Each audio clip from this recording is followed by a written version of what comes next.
My name is Gary Connect. I have been a resident and a worker in what we know as the Oakland Waterfront Warehouse Historic District for 37 years or something like that.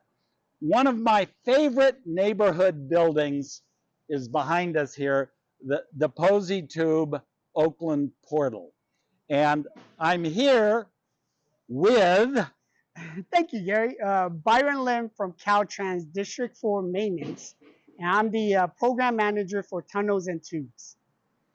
And we're going to go on a tour of the Posey Tube Portal today, and we're going to try and keep it brief and make it fun for those of you who are unable to come on one of our in-person tours that Caltrans will permit us to do a few times later this year, maybe next year, and if it catches on, maybe another year or two after that. But in the meantime, this is your opportunity to understand what goes on between Oakland and Alameda, California, if you get in a car and drive through the Posey Tube. What I want to look at is, this is the Posey Tube Portal, the Oakland Portal of the Posey Tube. And it's a wonderful example of quasi-early Art Deco architecture, designed perfectly for the automobile, and in keeping with the effort to make Alameda County as modern as possible. On the outside, what you can see is some cast iron or some iron grills, which are fresh air intake locations. And behind the glass curtain wall up there is an open area where the exhaust from the automobiles inside the tube is blown out. And we'll go inside and look at all the fans and all the equipment that makes this happen. There are three things I want to point at. The iron grills on the sides, each side, are where fresh air gets sucked in and blown through the underwater tunnel. The area behind the glazing up there is open. It's where exhaust fumes get blown up into the atmosphere. And then there are two green things that are doors. They're permanently in place, but they're there because the fans that are inside had to be put inside to somehow, and that's where they were put in, and that's where, if they ever need to be replaced, they can be pulled back out. The fans, the exhaust fans in the four other ones downstairs, they built the portal on top of them, so good luck ever getting them out. But it would be nice to get the arch with a little bit above it. And what I want to say is, this is the Posey Tube, and you can hear it in the background. It used to be a two-way tunnel. Now it's one-way since 1964. But that's the portal building. The tube itself is downstairs. When we're inside where it's quieter, I'll say a little something about the construction of the tube. I think we can go up on the roof and talk about the construction of the tube.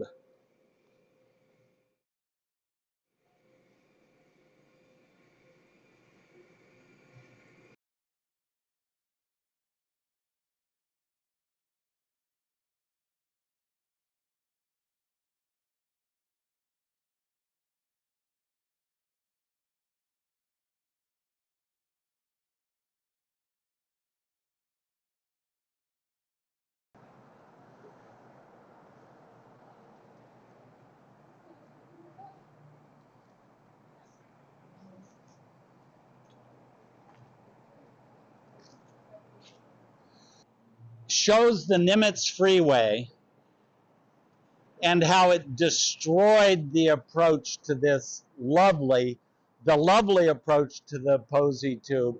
and it just cut through.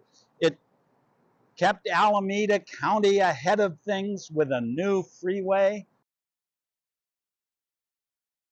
but it sure made a mess of the tube.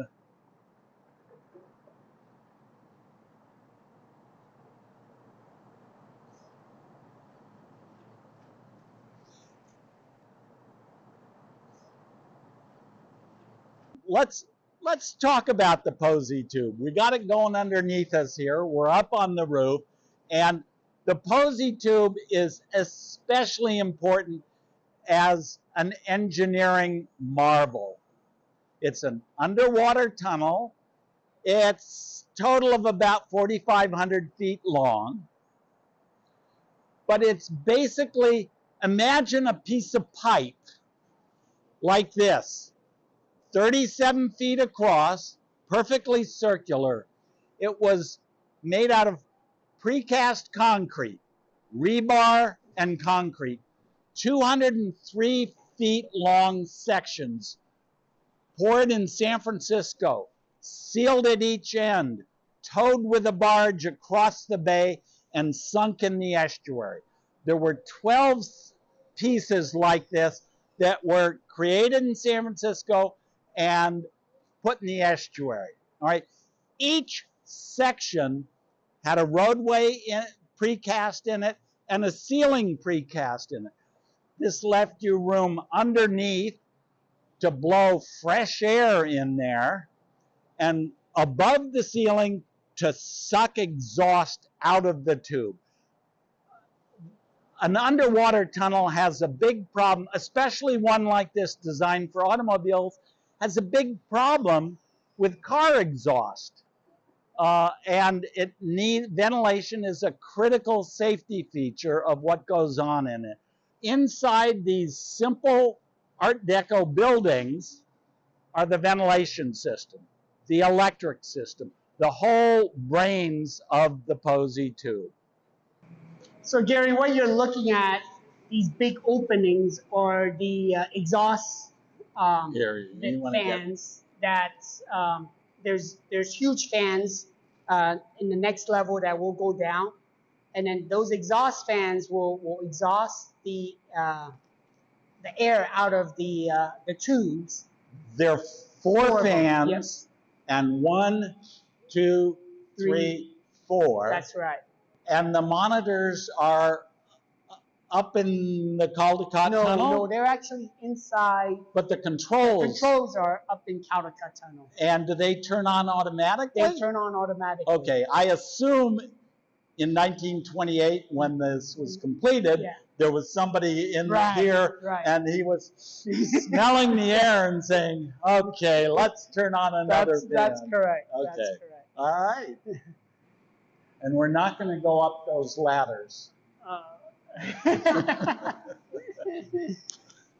Okay. Originally in 1928 was glass like you see today. In 1964, they switched it out for cementitious panels. In other words, opaque stuff.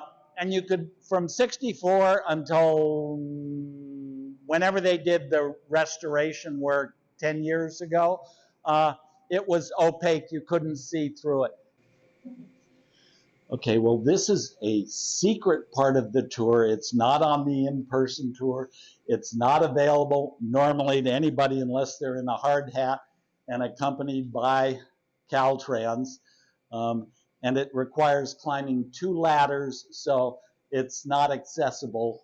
And this is meant to be the accessible part of the tour, so have at it. These are the motors for the dampers that would open for the exhaust fans that we saw up there. So we took them apart, rebuilt them part by part, and then as you can see, there's some component that is new, but you could definitely tell these are the original. And these are still used every day to open and close the dampers. That's correct. They're not part of the fan system, but they are part of what opens, controls the dampers and gets you to decide whether you got 1, 2, 3, or 4. exactly. We're looking again at the exhaust side of the system. This is the air that goes across above the ceiling. Right. And actually it sucks the exhaust out of the building and exhausts it straight up. So we're going to go look at one of the big fans.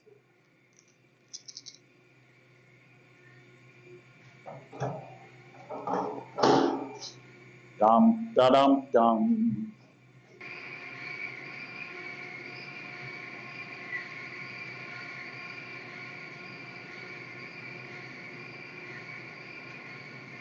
Whoa!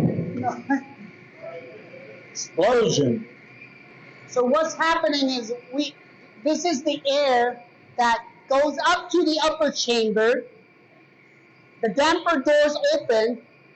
This is the exhaust fans that would remove the air up above where we were in the roof.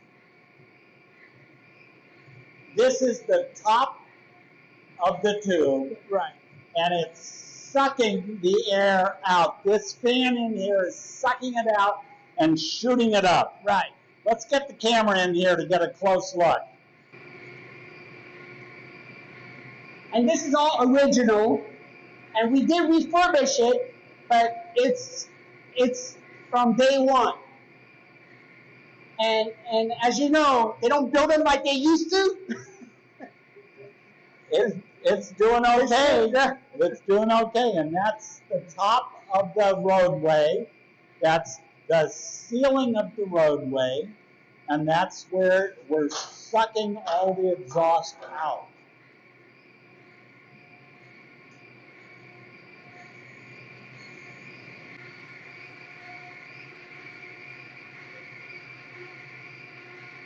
Whew.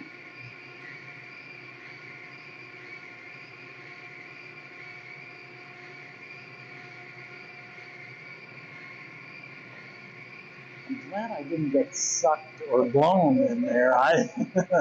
Someone was here more or less 24/7 to watch the traffic. And the traffic, when this was built, was two ways, one lane in each direction.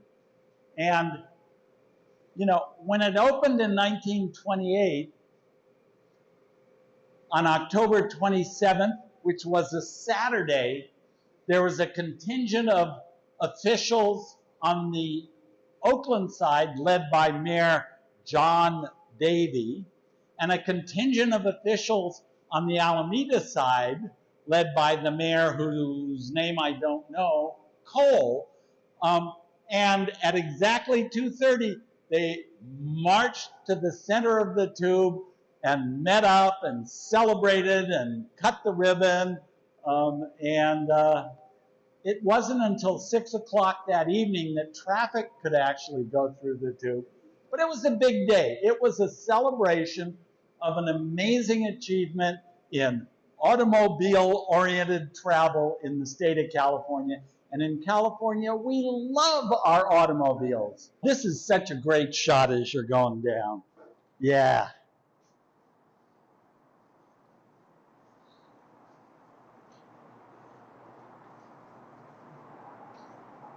Oh, love it. So that's the roadway. Yeah, exactly. We're at the roadway level now, right? And this is the our loading door that we would bring in big equipments and whatever we need. A road up door here, and if you open that door, it goes out to the walkway. The walkway. Wow. You want to? Yeah. Let's get some noise. Sure. Oh yeah, get up close and personal.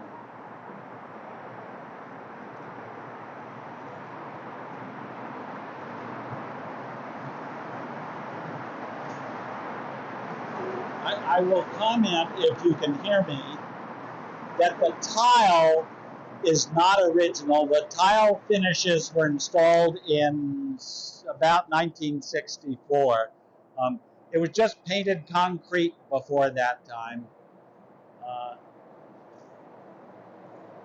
But the rest of the tube, and if you look up and turn around,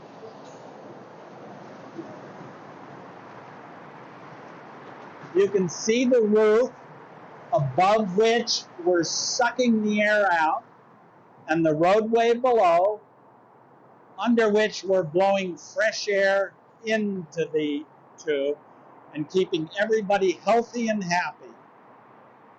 All right, so what do we got? So what we got here is we got 2 blowers on this side of the tube. We have 2 more blowers on that side of the tube. So these are the fresh air blowing into the travel way. Underneath the roadway. Underneath the roadway, yep.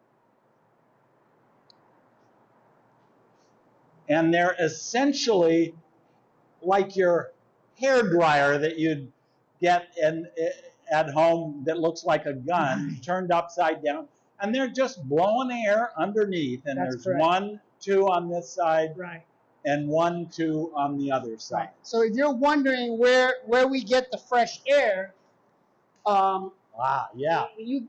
When we get down here, you'll see it's almost 3-story, if not higher, of open space to draw the fresh air from the grate that you were talking about from the outside. So these blowers would pull the air from the outside, push the air into the tube. Oh yeah.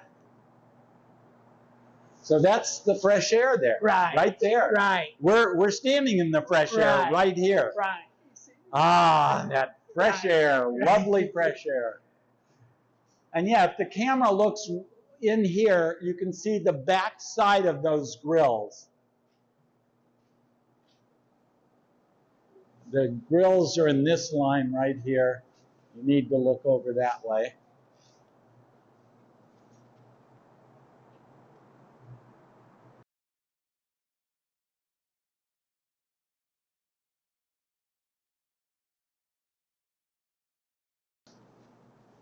So you can see the conduit here where they draw the air in. The blowers will blow the air through this chamber into the roadway. Beautiful. And is this an old original motor? Right. The blue one right there? Yep. Okay, now I read that there are 75 horsepower motors. Could that be a 75 horsepower motor? That is correct. All right.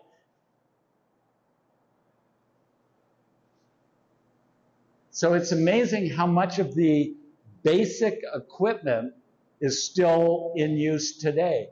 Obviously, the controls and the electrical system has been upgraded totally. Right. But the mechanics that George A. Posey came up with in 1928 still intact. Still here. Yep. Still here. A picture of the danger sign, just so you can flash that on the screen occasionally. So Gary, we're going to go to the other side of the tube where the other 2 blowers are, and we're going to walk underneath a little tunnel, if you will. So watch your head. Okay.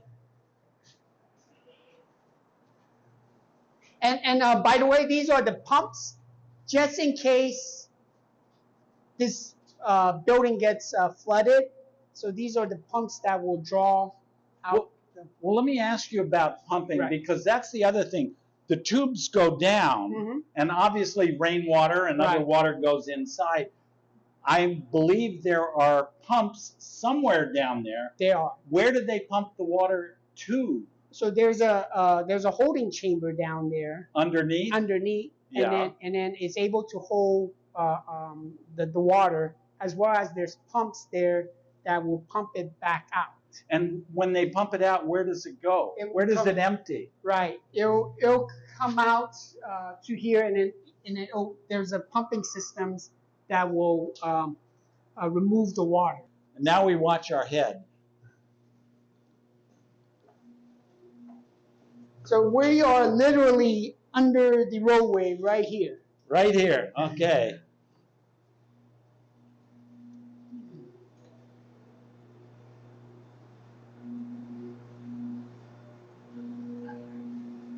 And you can hear one of the blower is working.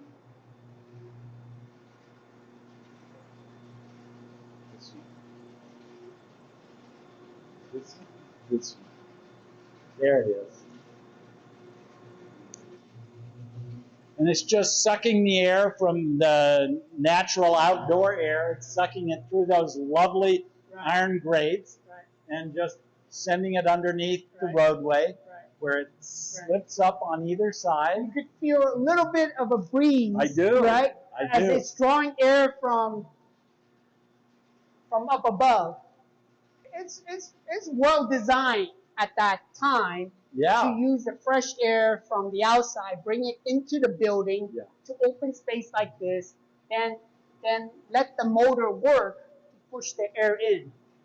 Well, what I love is since 1928, this thing's been operating. And yes, from a maintenance point of view, you had to do stuff, but it's still the basic system that we started with, and that George Posey came up with for ventilating this underwater tunnel. I love it. Howdy.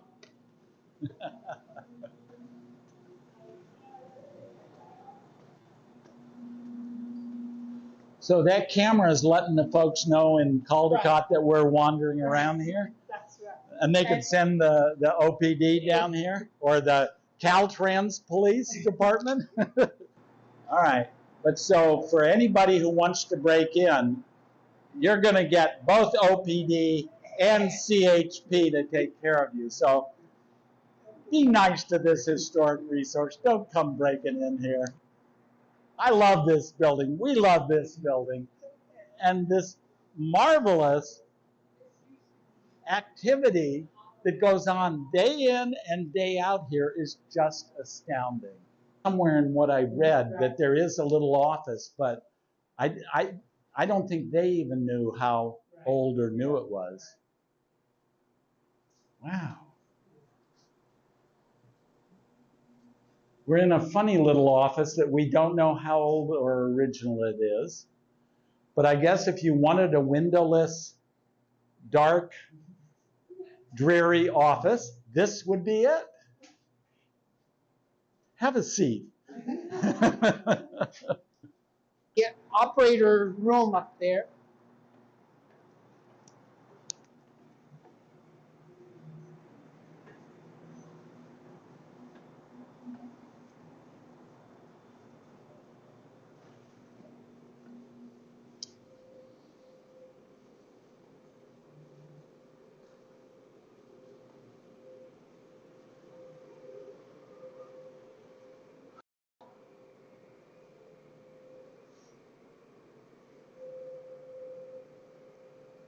Urgent panel. What's an urgent panel? So originally, when the tube was designed, it was for ventilation only, not necessarily for fire, to provide fresh air into the tube and remove the COs out of it.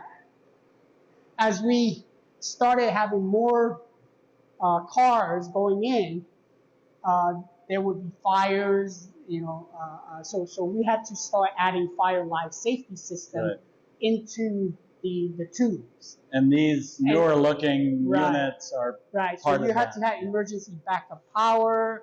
You have to have cameras inside to see where the fire is.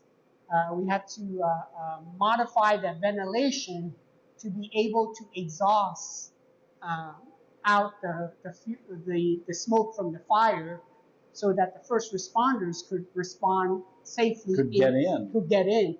So we had to put urgent panel to adjust the fans, because you don't want the fans blowing into the fire. Got it. Right. So these are things that we had to add on as we move forward.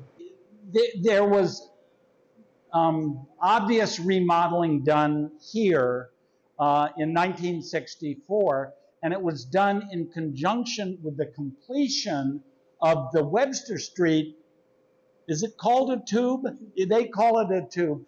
And to be perfectly honest, I have no idea why we have tubes here in Oakland, but there are tunnels everywhere else in the world. And the only thing I can think of is, okay, you take a pipe You call it a tube, and it's so innovative the way they ventilated it. Fine, we'll call it a tube. Could have called it a straw, but other tunnels that were done underwater, like the Holland Tunnel, which opened a year before this one, was done in steel. It was a steel tube, essentially. This is the first reinforced concrete tube, period, anywhere in the world to handle automobiles.